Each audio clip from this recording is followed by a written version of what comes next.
kọ́nu yìí tó máa mú ọjọ́ fi. Lọ́mọ. Tani. Èmi tí onílé bá ṣojú fìtìfìtì tí àlejò ṣojú gbogbo onílé ló máa júwe ọ̀nà fàlejò. Mo kú. Kí ni ẹ?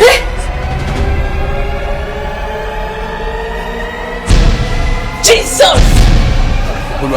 Jesus! Kí ni ẹ? Ọmọ ẹ̀ àlùsí. Bẹ́ẹ̀ bá jẹ́ kí n ṣiṣẹ́ yìí, wọ́n sọ̀rọ̀ sí yín la o. Ìyàwó ẹ̀ náà àlùsí. Kí ló dé tí gbogbo wọn rìn yín sá? Tí ojú mi dúdú ẹkùn.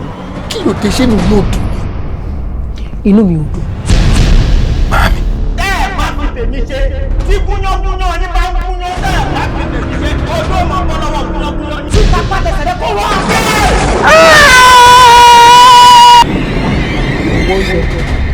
Oya bá a bá fẹ́ rìnrìn àjò. Atẹ́gùn àbíwá pẹ̀lẹ́ kí ló dé tó gbóúnjẹ òkú. Oya bá ń dá padà. Ṣèyí ọmọ tèmi lọ ládùúgbẹ́, ó yá máa bọ̀. Máa bọ̀. Ṣèyí sùn tìyàwó. Ó disappear.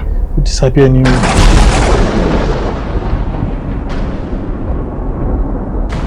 Ṣé wọn ló bá mi fọ́ ni tó fi ń bá mi ká? Mo ní kí n bá yín ní tẹ̀lé. Ẹ lọ bọ́ mi jà yín kaná kí n bá yín bá. Ògún ò, Ṣàngó, Ọya ò, lórúkọ Jésù.